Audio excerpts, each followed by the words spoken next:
Hi guys, how are you today? Today we're going to review last night's episode of Happily Ever After. It was a hot ass mess. It really was. I mean, I don't even know what to call it. I mean, um, TLC calls it 90 Day Fiance. I call it the real life shit show. Okay, and we got to start out with the obvious. We got to talk about Paul and Asuelu. I mean, listen, you guys have seen me time after time give Asuelu chance after chance after chance. Not anymore. This Neanderthal, I don't even know what to call him and Paul, they're like Neanderthals, okay? I don't understand why the rest of us have to get our act together and get jobs and do things like buy food and houses, and they just don't get it. Okay, I don't understand what's going on. And let's start with Paul, okay, because he is the biggest disappointment. Now, it's not like I don't like Paul. I mean, he's okay. I mean, I guess. I mean, I wouldn't marry him. Like, Karine, what the hell? It was ridiculous, people, ridiculous.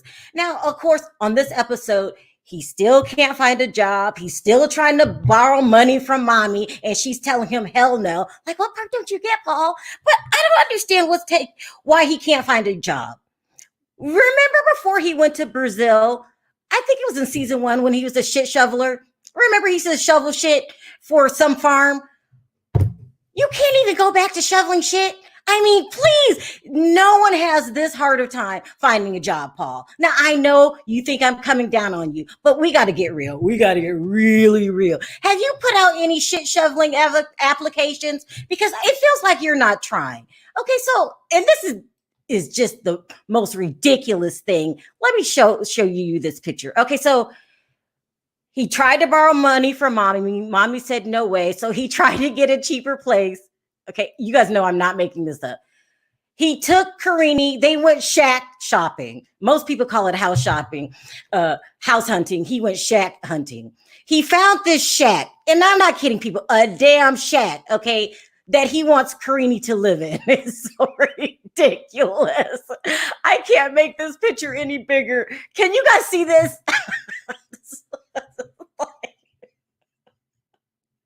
He wanted Karine to live here. So sorry. It's supposed to be a mobile home, but I call it a shack. That's ridiculous. Really, Paul? That's the best you can do. Do you guys think he's putting it on for television? I mean, you want your son and your wife to live in this, I don't even know, shack.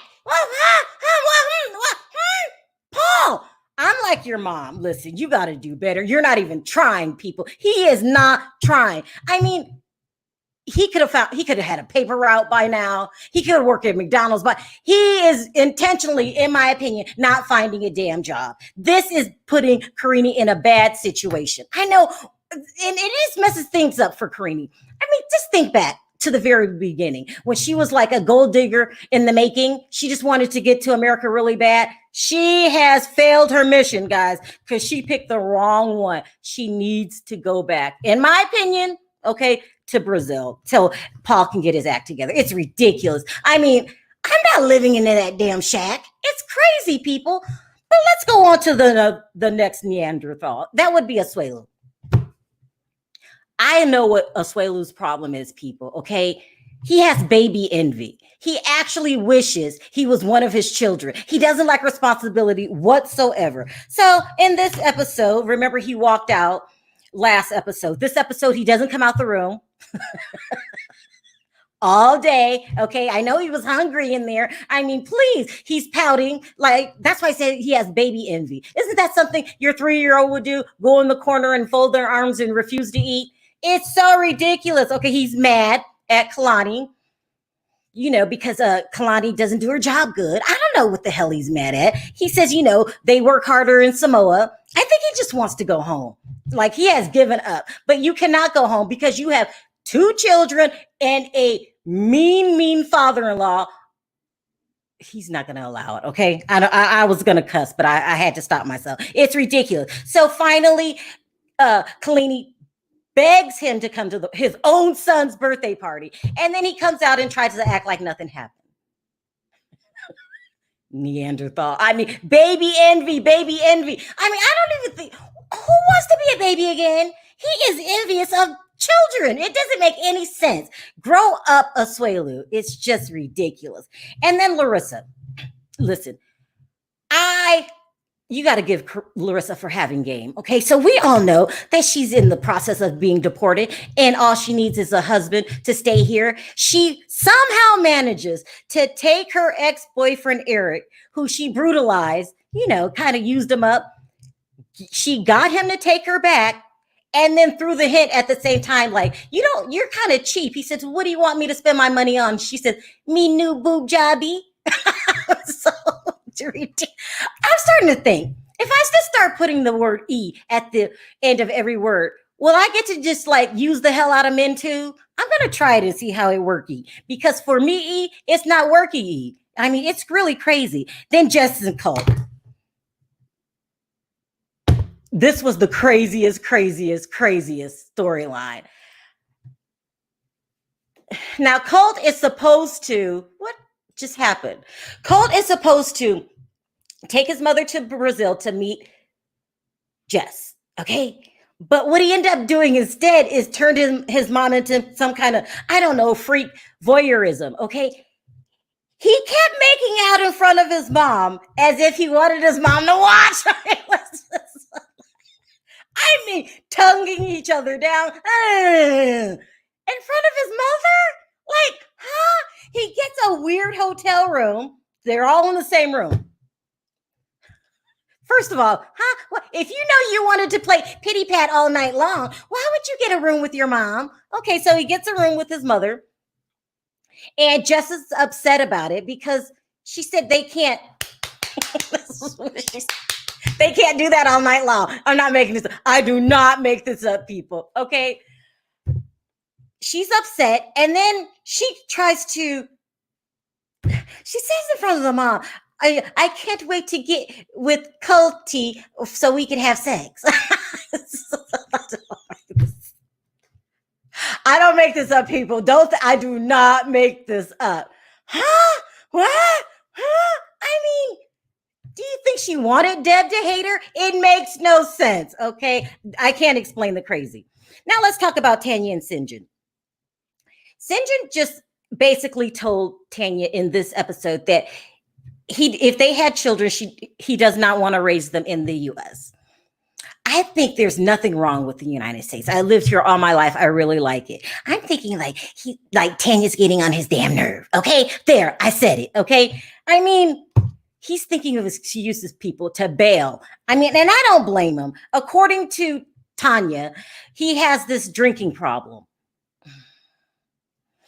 She's going to find a trouble if there's none. She's just going to pull problems she's just that type of person. I call her a nagger. Then we next Angela and Michael. Now, how cool was that, you guys, that Angela dropped in on my show on Friday? Wasn't that really cool? She goes over to Africa in this episode and she said something that really made sense.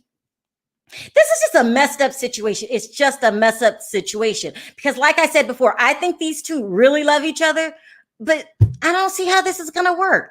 But anyway, she had to leave mom, who she was really sad about leaving, and you can tell mom was sick, and but she wants to be happy too. But is she just putting a lot of energy into something that's not going to work? I don't think Michael's coming to the U.S., and I don't see Angela living in Nigeria. But we all know in real time she married him anyway. So I'm interested to see how that story plays out. And then last but not least, we have Andre.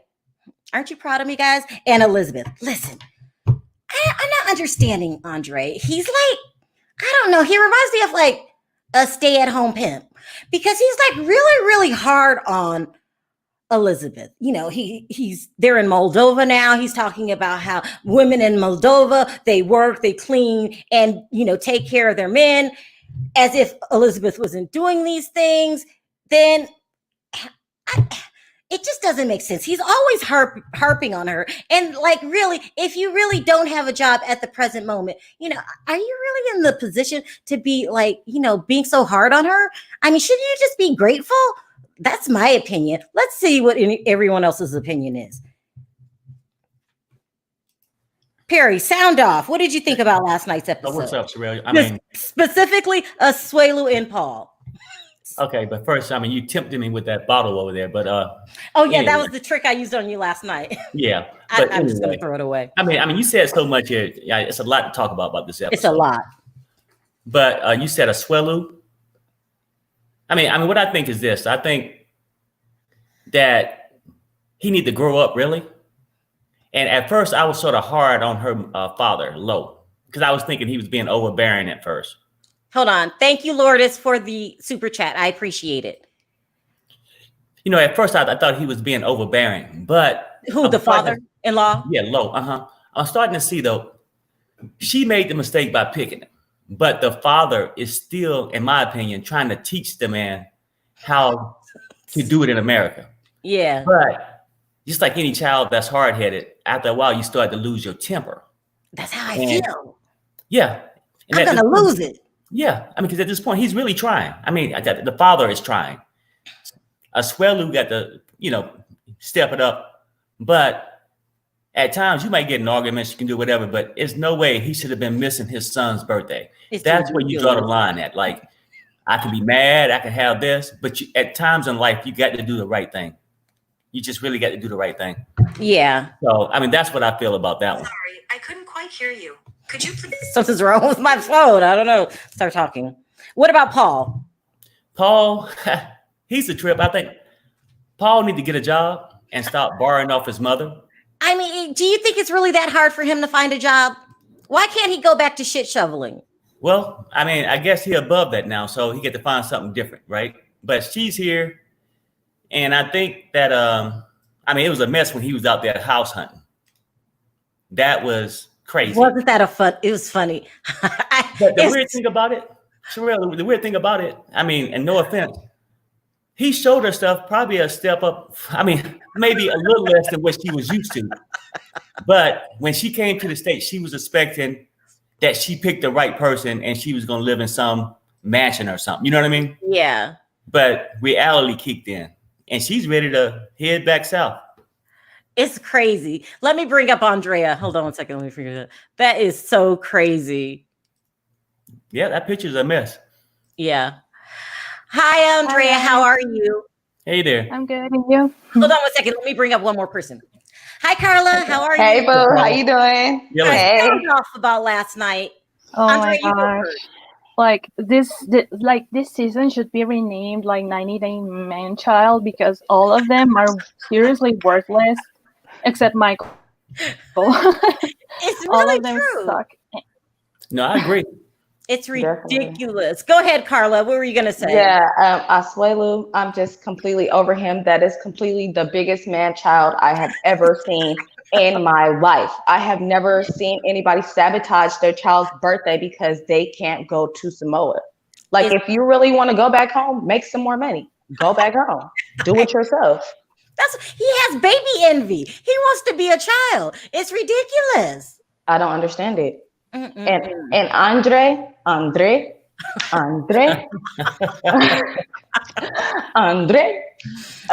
he It's an embarrassment. Ridiculous. He's on a whole nother level. I can't say what I want to say. He wants to be a pimp housewife because he wants to. He wants to be the stay-at-home mom. Yeah, he wants to spend all of his in-laws' money for his wedding. He's like a pimp housewife. It just doesn't. Did y'all hear on the last episode when he was like telling his family that they're Americans and they're proud of being Americans? Like, but you live in America. What's wrong with that? It's crazy. It's crazy. You know what, Andre is no different than Larissa.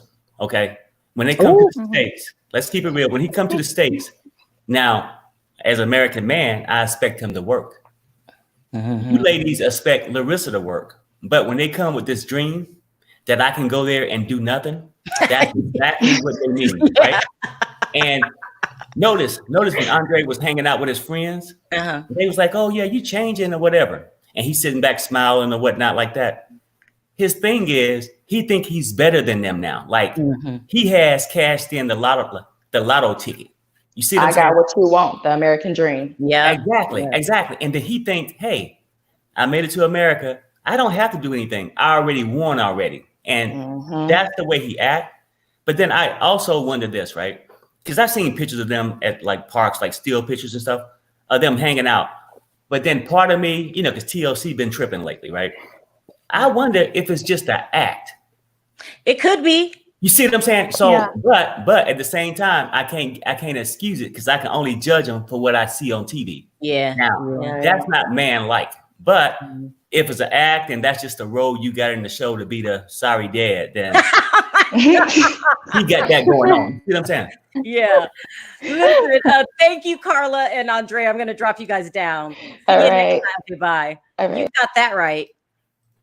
Hi, Malika. How are you? I'm good. How are you guys doing? Good. Hold on one second. Thank you, Raspberry Patch, for the super chat. I appreciate it. You guys sound off about last night, specifically Paul and Asuelu. It's ridiculous. You, Jasmine, you go first. Oh, And Jasmine, I love your hair. Jasmine, in a nice way. Oh, God. Stupid. He's stupid. Yeah. He needs to get his lazy tail up and help his wife. And I could guarantee he's lucky that daddy-in-law didn't send him back to someone in a casket. Oh my God. Go ahead, Malika. What were you thinking last night? It's ridiculous. When I watched it, I literally said out loud, "Oh my God, these are not man children; they're man babies." Oh yeah. Yeah. You know, Crazy. that's all I could think. You know, just unreal, just unreal. I felt so frustrated about Asuelu, you know, with his behavior towards, what is her name, Leilani? Kalani, yeah. Kalani, yes. You know, putting himself before his own children, that really disturbed me. It has to be an act. And Nobody acts like that. Do you think it's an act? no, people actually act like that. You think so? No. Sharrell, I said this now. Yeah, he's 24 years old. We have to be mindful. He's 24. He was probably pampered by the women in his family there in Samoa. And he has these expectations upon him as a father and as a husband. I mean, even the little things, like in a past episode where she's getting all the babies and everything out of the van and he goes off into the house and shuts the door on her. I was like, what the hell? Just little stuff like that, you know, not being mindful. Yeah. Thank you, Lynn, for the super chat. That's absolutely crazy. I mean, it was good. It was good because I'm just watching it. But would I marry somebody like that? No. It's crazy. But Sharrell, what I was saying is, thanks for good TV, right? Thank you. Yeah. Thanks for calling in. I'll see you next video. Okay? Idiot. He's bad. Go ahead, Perry. Okay, now what I was saying is this. I said, I think after watching still shots and stuff like that with Andre and them at the park and doing stuff like that, that maybe, I was just guessing, maybe I'm hoping that it's an act. You know what I'm saying? Because no child needs to grow up with a father like that. But I never thought Asuelu's with an act. I think, seriously, he's just dumb and naive. Maybe Barbara's talking about Asuelu too. She said she thinks he's slow. Yeah, right. No. I'm saying, but at the same time, I mean, can I put that all on Asuelu? He was slow-minded when she met him. Well, you're saying And this then, is you know, Carly's I fault? mean, and not to get off topic and stuff like that, there's a reason why she was with him. Because, you know, when she went to have these babies, and then she act like it was so below her to have protection. You know what I mean? So it's a reason. But I mean, and now that, I mean, like you said, like, I mean, you can take the boy from the hood, but you can't take the hood from the boy. You know what I'm saying? Yeah. She actually got what she picked. You feel me? I think people agree with you. I mean, Kalani, you should have did a better job, but now you have to teach him how to be a man. And if you could stick it out that long, it's really crazy. But with that being said, I thought last night's episode was good. It was entertaining. You know, like I said, it's not my life, so why should I care? Anyway, thank you, Perry, for joining the chat. I'll see you next video if you're available. I'm off all month. I know. All right. Thanks, Perry. Do you have any last words? Oh no, that's it. Yeah, it was good though, wasn't it? Uh-huh. All right, bye-bye. Okay, you guys, thank you for joining the chat. I will be back in an hour with a housewife story, specifically Lisa Vanderpump. Oh, and yeah, and then I'm gonna do a separate video, single video about Kelly Preston. We need to talk about her, and she passed away yesterday, so we're gonna talk about that. All right, you guys, I'll see you later. Thanks for joining in. See you in about an hour and a half. Bye bye.